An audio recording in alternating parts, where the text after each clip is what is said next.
Assalamualaikum warahmatullahi wabarakatuh. Perkenalkan, nama saya Iit Gusti Sri Murni, biasa dipanggil Iit, dengan NIM 20043011.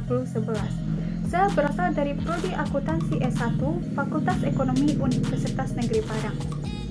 Baiklah, di sini saya akan menyampaikan materi PK mulai dari materi PK tanggal 14 Agustus sampai dengan tanggal 22 Agustus 2021. Oke, kita lanjut aja penyampaian materinya. Organisasi adalah suatu perkumpulan atau wadah bagi sekelompok orang yang bekerja sama dengan adanya struktur, untural, tugas, dan tanggung jawab yang dibutuhkan oleh personelnya. Dalam menjalankan berbagai fungsi organisasi, ada beberapa tujuan yang harus dicapai dalam organisasi tersebut. Yang pertama yaitu mencapai, merealisasikan keinginan atau cita-cita bersama. Yang kedua, pembentukan akhlak. Yang ketiga, mendapat keuntungan bersama. Yang keempat, mendapat pengakuan, penghargaan, dan pengancaman.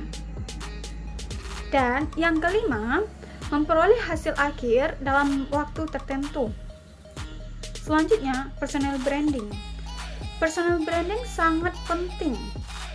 Cara membangun personal branding yaitu yang pertama, kenali diri dan posisi.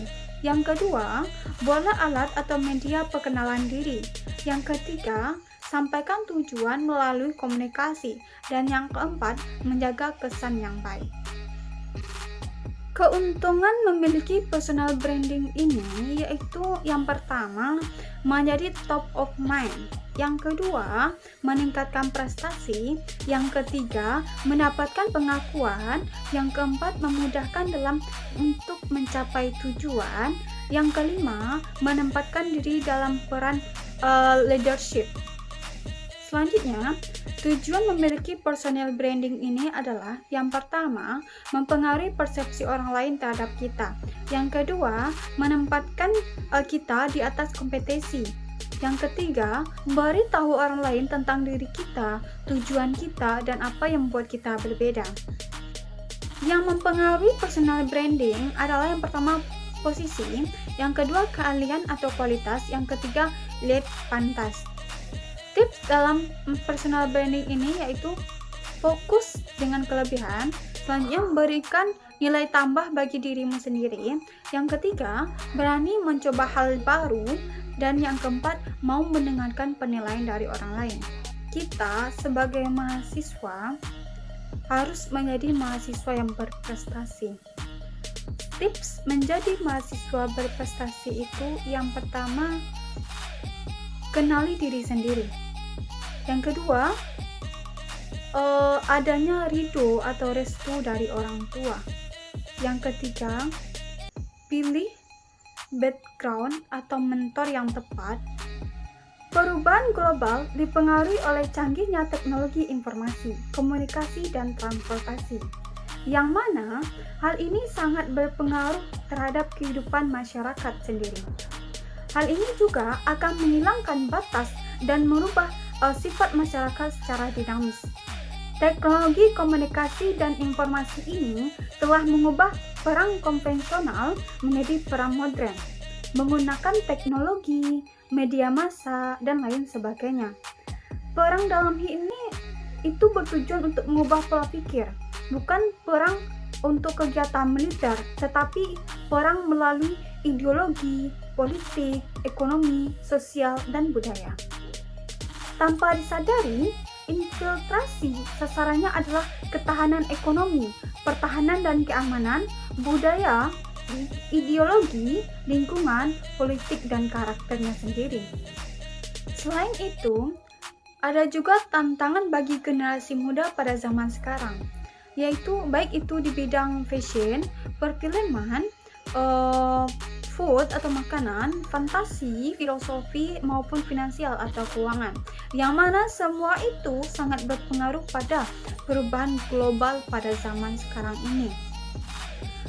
Selain itu, ada juga tantangan terbesar bagi generasi muda, yaitu masalah narkoba yang sangat merusak identitas kita sebagai warga negara Indonesia. Oke, materi selanjutnya yaitu masalah kepemimpinan. yaitu membangun kualitas mahasiswa sebagai pemimpin penerus bangsa. Kepemimpinan merupakan penggunaan keterampilan seseorang dalam mempengaruhi orang lain untuk melaksanakan sesuatu dengan sebaik-baiknya, dengan kemampuannya. Antara kepemimpinan dengan manajemen memiliki perbedaan, yaitu kalau kepemimpinan lebih menekankan pada proses perilaku yang berfungsi di dalam dan di luar satu organisasi. Seorang pemimpin harus dapat memotivasi dan memberikan inspirasi kepada orang lain secara individu maupun secara kelompok. Kalau manajemen, pengkoordinasian dan pengintegrasian semua sumber yang ada, mulai dari proses perencanaan, pengorganisasian, pengarahan, dan pengawasan dalam pencapaian tujuan. Dalam kepemimpinan ini, ada 5 dimensi kepercayaan, yaitu integritas, konsistensi, loyalitas, kompetensi, dan keterbukaan. Oke, materi selanjutnya tentang membangun dan mengembangkan kreativitas wirausaha berkarakter dari mahasiswa. Kualitas lulusan perguruan tinggi diharapkan dalam dunia kerja yang memiliki soft skill yang bagus atau memiliki kemampuan yang bagus, yang mana mempunyai kemampuan interaksi sosial dan mempunyai sikap dan perilaku seorang wirausaha atau orang yang mempunyai sebuah usaha dalam dunia kerja.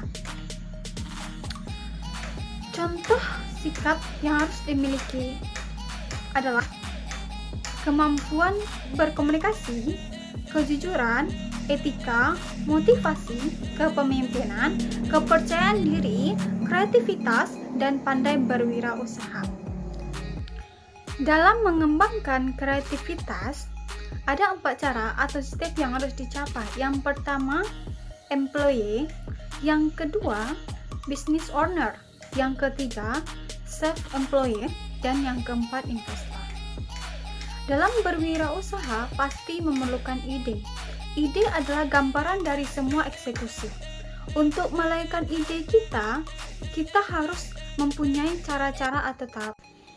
Caranya yaitu, yang pertama, selesaikan masalah. Yang kedua, penuhi kebutuhan. Dan yang ketiga, produk yang sudah ada dibuat lebih baik. Oke, demikianlah penyampaian materi dari saya. Kalau ada salah dan jangkalnya, saya mohon maaf. Tak lupa pula, saya ucapkan terima kasih banyak kepada kakak-kakak panitia yang telah membimbing saya dalam acara PK 2021 mulai dari awal dan sampai akhir ini. Dan tidak lupa pula, saya ucapkan terima kasih kepada kakak-kakak mentor, terutama kakak mentor saya sendiri, yaitu kelompok 3.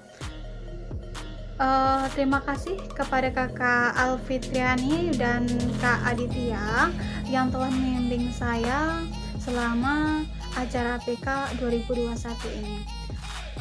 Demikianlah saya ucapkan sekian dan terima kasih. Wassalamualaikum warahmatullahi wabarakatuh.